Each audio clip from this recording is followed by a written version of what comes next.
qu'est-ce que c'est qu'un homme? Qu'est-ce que c'est qu'un rajul selon le Coran? Et vous verrez, à ces détracteurs, ils sont loin d'être rijal. C'est plutôt le contraire de rijal. Ils n'ont rien à voir ni avec l'islam, ni avec rojla. Quand on s'attaque, par exemple, au Messie, la pureté même, quand on s'attaque au Ahl al-Bayt, la pureté même, quand on attaque les prophètes, les hommes de Dieu, la malédiction descend tout de suite sur les personnes qui cherchent à porter atteinte à ces honorables personnes. Bismillah ar-Rahman ar-Rahim. والصلاة والسلام على أشرف الخلق سيدنا ونبينا حبيب قلوبنا وطبيب نفوسنا أبو القاسم محمد وعلى أهله الطيبين الطاهرين الأسباط الأئمة المعصومين وعلى أصحابه الميامين. ربي اشرح لي صدري ويسر لي أمري واحلل عقدة من لساني يفقه قولي. بسم الله الرحمن الرحيم. إنا أعطيناك الكوثر فصل لربك وانحر إن شانئك هو الأبتر. Salam alaikum jami'an. Un plaisir d'être avec vous et de partager un esprit, ce qui anime l'esprit de l'islam. Comme vous le savez tous, et comme je l'ai appris moi aussi quand j'étais jeune, à l'islam, que l'islam comportait 5 conditions pour y adhérer. L'une des premières conditions, c'est de reconnaître que Dieu étant unique, son messager prophète, Mohammed, sallallahu alayhi, et la prière, faire la prière. Faire la prière et faire la zakat. Et après la zakat, faire le siyam, le jeûne, et si on a des possibilités de pouvoir faire le pèlerinage pour l'unité des musulmans, et la famille de l'islam se réunit une fois par an à la Mecque. Donc, l'islam du tawhid, bien sûr, nous pouvons le faire comme le commun des mortels, des musulmans, le fait. Mais il a des degrés de compréhension et des degrés de comprendre ce tawhid qui lie la ilaha illallah, qu'il n'y a pas d'autre divinité que Dieu. Et bien sûr, le comprendre, ce tawhid, fait de nous des personnes attachées à la grandeur et à la gloire de Dieu, et faire de tout notre mieux pour se rapprocher de ce tawhid. Et en deuxième, c'est des rencontres. C'est la salat, les rencontres que Dieu nous a invitées pour accomplir son dhikr. La salat veut dire la prière. Et après vient en troisième degré, c'est la zakat. Alors, je voudrais m'attarder un petit peu uniquement sur la zakat. La zakat, c'est de l'argent que nous devons sortir pour plaire à Dieu, comme il est dit dans l'islam. Le sortir pour les nécessiteux, les sortir pour la nation de l'islam, les impôts, les sortir pour la famille du messager, c'est le khumous, les sortir pour les organisations islamiques, le projet de l'islam et d'y participer. Et ça, c'est l'islam. L'islam économique qui donne une sécurité à l'islam et aux musulmans d'être la sécurité sociale, d'être la sécurité pour ceux qui nécessitent la sécurité, pour ceux qui voyagent, la sécurité pour l'ensemble de la communauté. Et bien sûr, les gens comprennent qu'il y a, par exemple, ici en France, des impôts et que tout le monde paye les impôts. Tout le monde doit aller payer les impôts, autrement il reçoit des sanctions par l'administration des impôts. Et il faut payer ces impôts.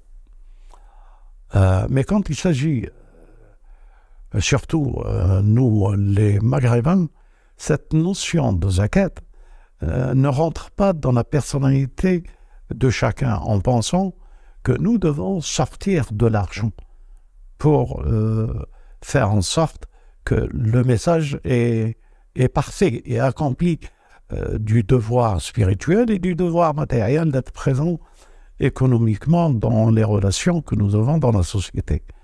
Et bien sûr, si les gens ne comprennent pas ça, du temps du prophète, pour vous dire quelque chose, du temps du prophète, il y a un verset du Coran qui dit « Khud min amwalihim » prends de leur argent, la zakat, pour les purifier et pour que tu pries sur eux, etc., etc. Donc, la zakat, tout ce qui est économique, c'est nécessaire dans la voie, si bien sûr, nous sommes dans la voie fi sabilillah. Mais si nous sommes dans des voies personnelles et que nous prenons l'islam et cette partie de l'islam comme du business, sortir les zakat pour une organisation, sortir et de penser que c'est des affaires de business, on est loin de l'islam. Il va falloir réétudier votre islam, revoir votre islam. Vous devrez réétudier les fondements et la compréhension de l'islam et de la gestion économique de l'islam. Nous, par exemple, quand on est à l'étranger, on était et on est encore pour le moment à l'étranger, on veut s'organiser pour aider quelqu'un, et il faut que nous avons le moyen de pouvoir le faire. Et le moyen de pouvoir le faire, c'est s'organiser pour qu'on ait les moyens, quand le moment est venu, d'avoir une nécessité économique pour servir, pour faire ce que nous faisons, il faut que nous l'avons. Mais si, bien entendu, nous avons dans l'esprit que ça fait partie de notre religion. Mais si nous pensons que dès qu'on parle argent, c'est du business, là vous êtes loin de la réalité. Vous n'avez pas compris votre islam et vous devez réétudier votre islam parce que l'islam, sans ce pilier, n'est pas l'islam. Vous êtes en dehors de l'islam. Vous pouvez être ce que vous voulez, mais ne prétendez surtout pas que ce pilier enlevé ou ce pilier transformé, si on le voit se faire, transformé en business ou transformé en quelque chose de curieux, ça veut dire que nous ne maîtrisons pas, nous ne connaissons pas les bases et les fondements de cette religion en laquelle nous attestons qu'il n'y a de Dieu l'unique et que le messager son prophète et que tout ce qu'enseigne le Coran, si nous sommes des musulmans, nous devons sortir de l'argent fi sabilillah. Point à la ligne. Si tu ne sors pas la zakat et l'argent comme il est recommandé dans le khumous, donc fi sabilillah, t'as rien à voir avec la religion. T'es ici pour autre chose. T'es ici, je ne sais pas pourquoi, mais enfin, t'es ici, je ne sais pas si je dois dire pourquoi certains individus se sont rapprochés de nous et qu'ils un peu divaguent et va dans des discussions que ça n'a rien à voir avec l'islam. Vous sortez de l'islam et quiconque combat cet esprit de la zakat ou de la sadaqat ou en disant des gens, etc., n'ont rien à voir avec l'islam. Vous êtes des pauvres personnes qui confondent islam véritable, lumière et purification de tout, ou islam accommodement, islam des intérêts, islam parce qu'il nous apporte, parce que comment on dit, peace, peace and love, l'islam, peace and love. Et l'islam, c'est de l'action, et l'action passe par la réalisation du projet. Et la réalisation du projet, c'est, comment je vais dire, c'est s'imprégner et c'est participer. Et s'il y a un islam sans participation, c'est un islam qui est faux. Je voulais dire ça à bon entendeur, pour ceux qui méditent encore, qui réfléchissent et qui font... ceux qui parlent de l'islam en parlant de ça, en réalité, c'est des voleurs, c'est des malades mentaux, et c'est des gens qui n'ont pas saisi le sens qu'il faut toi donner, et non pas toi recevoir. Toi recevoir que si Dieu t'a dépourvu de tout et que tu as besoin que les musulmans soient présents à toi, ou que la sadaqat, ou etc., etc., etc. Je voulais faire un point là-dessus, mais le sujet, c'est pas celui-là. Le sujet, c'est qu'est-ce que c'est qu'un homme? Enfin, je veux dire, qu'est-ce que c'est qu'un homme? Je veux dire, rijla, rajil. Qu'est-ce que c'est qu'un rajil? C'est l'islam. Qu'est-ce que c'est qu'un rajil selon le Coran? C'est l'islam. Est-ce que Allah a parlé de rajil? Rajil, l'islam. Oui, il en a parlé. Et vous verrez, à ces détracteurs, ils sont loin d'être rijal. C'est plutôt le contraire de rijal. Ils n'ont rien à voir ni avec l'islam, ni avec Rojla. Pour évoquer avec vous l'étendue de la réflexion, c'est quoi un homme? Je vais dire le contraire de ce que c'est qu'un homme. Comme ça, cela apparaît plus ce que c'est qu'un homme. L'incroyant, celui qui fait semblant de croire, l'hypocrite, qui fait semblant d'être avec un groupe, et c'est deux choses l'une, où il est avec le groupe pour se baigner de la révélation et pour se donner à cette révélation, ou non, il attend de cette révélation qu'elle lui donne, qu'il n'est pas là pour apporter. Et il n'est pas là pour apporter, fait de lui, par exemple, un homme se marie avec une femme, il doit lui donner ce qu'il doit lui donner, il doit apporter la sécurité, le confort, la nourriture, les habits, la maison, etc., etc. C'est un homme, il se marie avec une femme. S'il a ces conditions qui lui permettent, il peut se marier. Un shmata, ou le contraire d'un homme, c'est quelqu'un qui est toujours aux aguets et qui fait tout le contraire de ce que peut être un homme. Yekdab, par nécessité, il passe son temps à mentir, il parle beaucoup, et il ne construit pas, il n'apporte pas une valeur dont elle lui apparaît comme une valeur, une belle chose, et qu'il l'apporte. C'est sa participation à la valeur. Puisqu'il n'a aucune valeur, il n'a que de la traîtrise, il fait que parler des choses qu'il n'est pas. Il ne fait que mentir sur ce qu'il n'est pas. Il se fait passer pour un courageux, mais si rien qui a un tonnerre, la nuit, il se sauve. C'est un peu un homme. Le contraire d'un homme, c'est le peureux, le lâche. Celui qui abandonne sa famille quand sa famille a besoin de lui. Celui qui se sauve le premier. Celui qui n'affronte pas le danger. C'est tous ces paramètres qui montrent ce que c'est qu'un homme par rapport à ce que c'est qu'un lâche.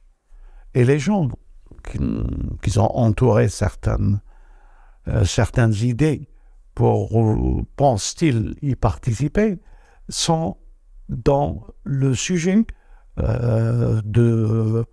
d'une famille des observateurs. Et en regardant, ils regardent selon leur âme.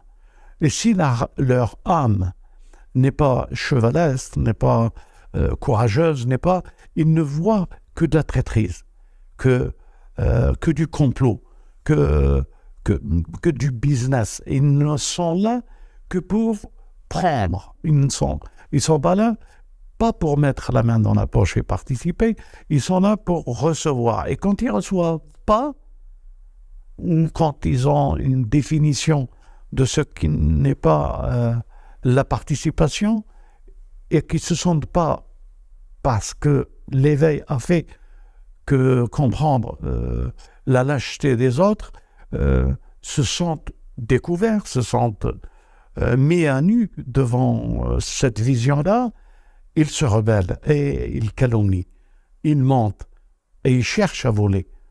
Il n'y a qu'une histoire d'argent. Ils ne sont pas plus loin qu'une histoire d'argent. Ça, c'est la lâcheté, ceux qui ne sont pas des hommes. Et ils passent leur temps rien qu'à essayer de trouver le moyen business pour voler et s'accaparer les choses qui ne leur appartiennent pas. Et cette promotion de la lâcheté fait tomber dans l'individu dans tous les désordres qui peuvent nuire. Parce que quand on s'attaque, par exemple, au Messie, la pureté même, quand on s'attaque au Ahl al-Bayt, la pureté même, quand on s'attaque à ce que Moïse a apporté et qu'on attaque, et on lui fait porter le Dieu de Moïse et de Haroun, ce veau d'or, quand on attaque les prophètes, les hommes de Dieu, on les reconnaît s'ils sont les hommes de Dieu et les prophètes, c'est parce que la malédiction descend tout de suite sur les personnes qui cherchent à porter atteinte à ces honorables personnes. Le Messie, la désolation que les Banu Israël ont reçue, vous ne pouvez pas vous imaginer à l'époque. Et vous ne pouvez pas vous imaginer de ce qui leur est arrivé après.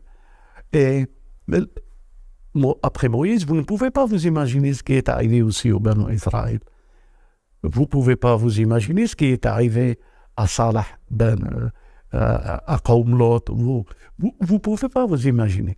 Donc, si nous nous attaquons à un projet de Dieu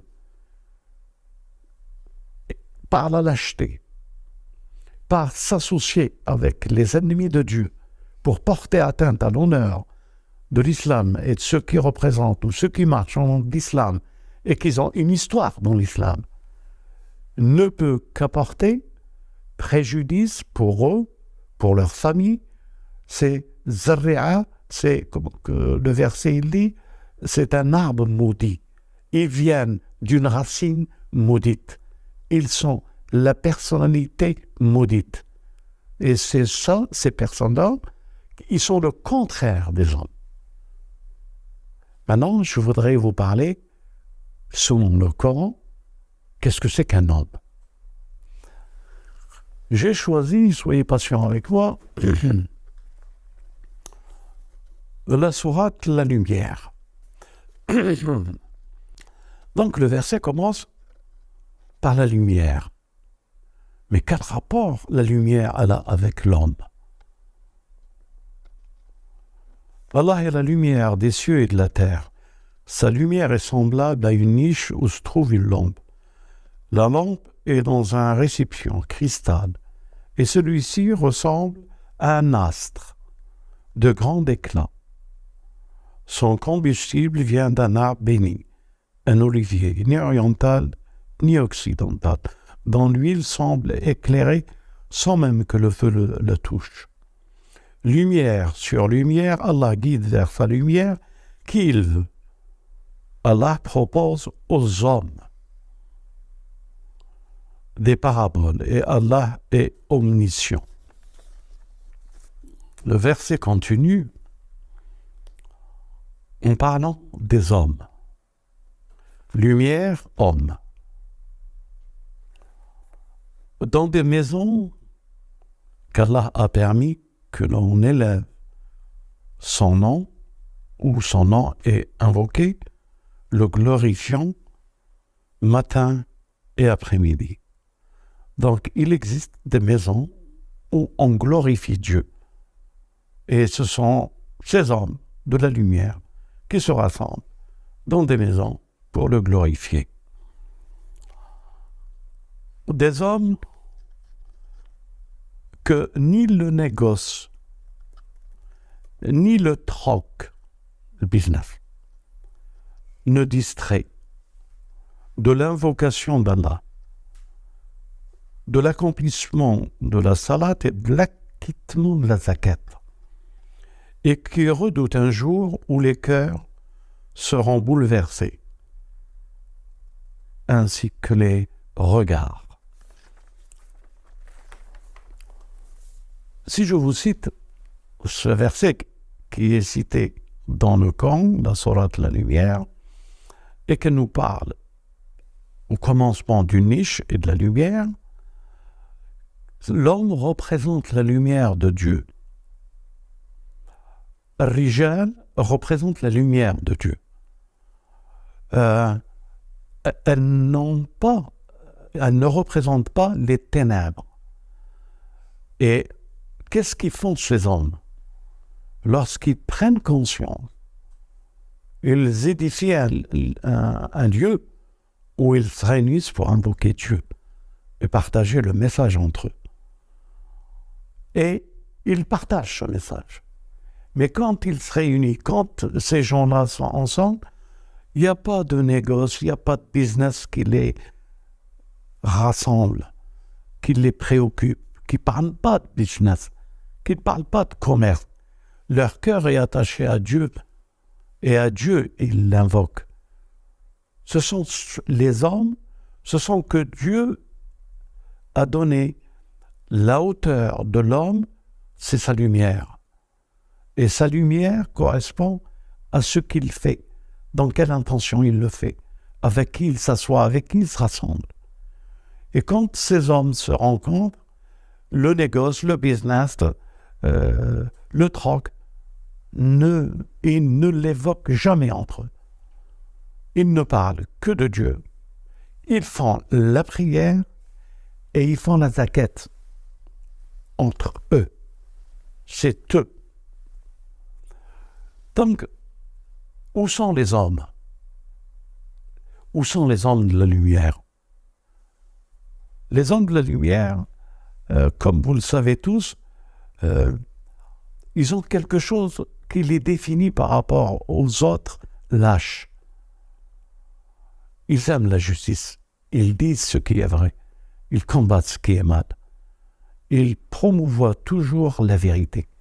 Ils ont toujours l'étendard de leur bien-aimé. Le messager qui est comme exemple. Les Ahl al-Bayt et les compagnons, ceux qui l'ont suivi dans leur pureté pour la pureté. Sommes-nous dans un monde qui correspond à certains hommes? Oui, c'est des hommes qui se rencontrent et qui se voient et qui marchent avec la lumière de Dieu pour la justice et pour préparer les événements à venir. C'est des hommes qu'on aspire. Moïse, il n'y a pas plus grand que ce prophète Moïse, aspirant à rencontrer un homme. Parce que Moïse était un homme. Les hommes se cherchent entre eux. Khidr va avec Moïse pour lui faire découvrir que la rencontre des hommes dans la prière, c'est la science. C'est la découverte de l'inattendu. C'est le choc entre hommes. Et entre hommes, quand on se reconnaît entre hommes, on se fait confiance que le désir de l'un comme le désir de l'autre, c'est Dieu. C'est l'obéissance à Dieu. C'est de se rapprocher de Dieu. Tous leurs instants, ils ne les passent que dans la réflexion. Comment puisse me transformer et recevoir de cette lumière qui m'élève? C'est ça les hommes. Si vous n'avez pas ce caractère-là, c'est qu'il vous manque الرجلة. الرجال ما يخافوش. Les hommes ne craignent personne. Ils craignent que Dieu. Ils ne tremblent que devant la révélation. Ils n'ont des larmes que pour la vérité et la justice. Et quand ils voient un malheur, ils sont touchés au plus profond d'eux et aimeraient le rétablir. C'est ça les hommes. Quand ils voient un mensonge, ils le rétablissent. Ils ne lui donnent pas de l'honneur à ceux qui colportent les mensonges, la lâcheté et la trahison. Michir Jeanne, ceux qui n'accomplissent pas et que Dieu ne choisira pas. Ce que nous avons appris, c'est que c'est Dieu qui choisit. C'est pas parce que nous aimons quelqu'un. Et le verset est clair. C'est pas ce que tu aimes aux prophètes qui seront dirigés, mais c'est Dieu qui dirige qui il veut. Donc, cherchons les hommes. Ne nous occupons pas de ceux qui ne sont pas les hommes et qui fuient, qui ont peur la nuit comme des femmes et qui colportent des mensonges. Vous verrez le malheur quand on touche à la dignité de ceux qui marchent fi sabilillah. Nous sommes ensemble fi sabilillah. Vous êtes ensemble fi sabil shaitan. Vous pouvez penser ce que vous voulez. Où vous êtes et vous marchez avec la lumière de Dieu fi sabilillah et de la recherche des hommes fi sabilillah. Mais quand vous rencontrez les hommes et vous ne les reconnaissez pas, c'est parce que vous êtes de la lâcheté et de la souillure. Pas plus que moins que les animaux. Même les animaux, ils ont une dignité. Moins que les animaux. Je voulais vous dire ça pour vous raffermir pour ceux qui cherchent à devenir, ou avec l'aide de Dieu, qui les transforme, qui nous change et qui nous agrandissent et que nous soyons les protecteurs de nos familles, les plus proches, les protecteurs de la nation des déshérités, des nations des déshérités, et les protecteurs de ceux qui font l'œuvre fi sabilillah et qui sont dans le monde que nous connaissons à travers certains pays. Que Dieu protège la nation de l'islam, la nation des croyants. J'ai un pincement au cœur pour la jeunesse et le message est pour eux.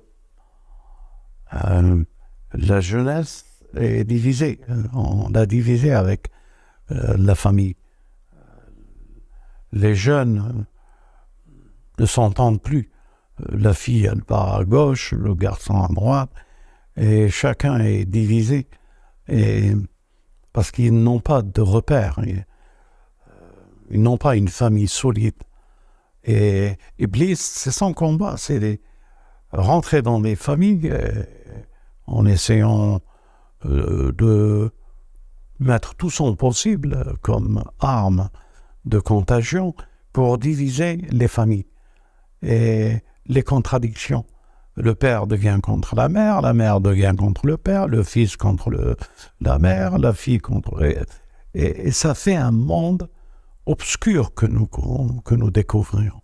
Et pour tous ceux qui ont cultivé la lâcheté, bien sûr qui provient d'une ADN, parce que leurs ancêtres, moi je suis persuadé,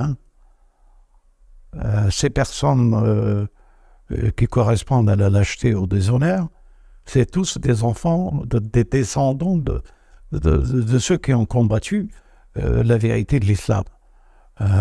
Oulad Mouawiya, ou Driyat, Jmaat, ceux qui ont combattu Hussein, ceux qui ont combattu le Messie, ceux qui ont combattu Zarrea, c'est, comment on dit Zarrea, ces graines qui perdurent, si le mot est juste, pour détruire sa propre famille.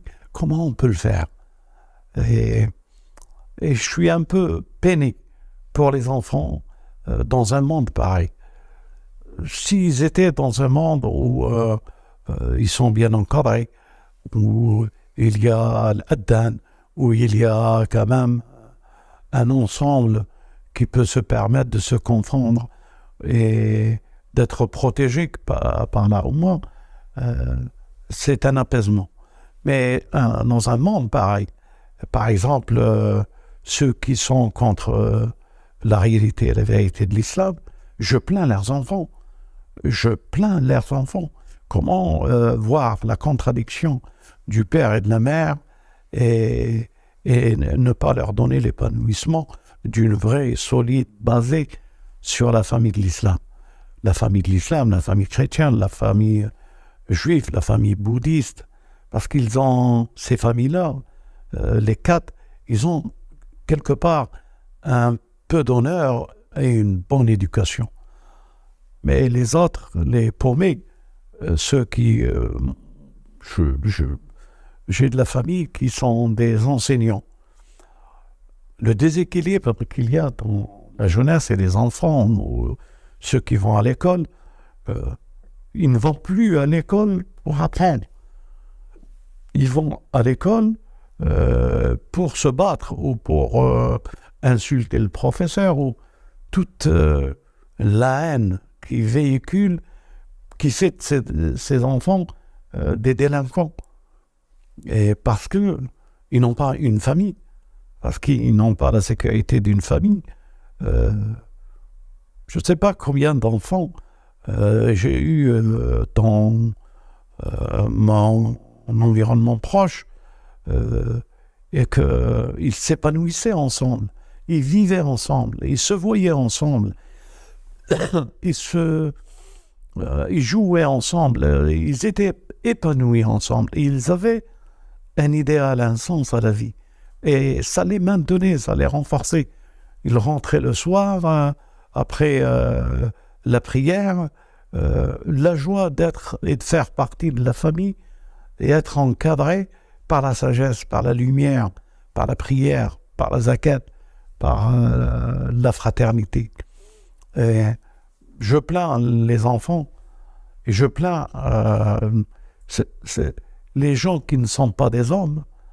Ça n'engendre que des personnes qui vont voir la contradiction tôt ou tard et ça va détruire leur propre famille.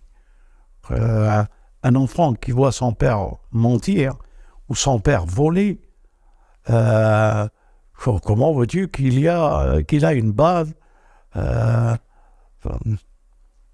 de pouvoir croire en la vie, croire en l'homme. Son père est un lâche. Son père vole, son père ment. Alors, il sait que son père, il est en train de mentir. Son père calomnie. Comment élever un gosse comme ça? Et qu'est-ce qu'il va devenir à travers cette lâcheté? Et bien sûr, c'est comme la coalition des Occidentaux.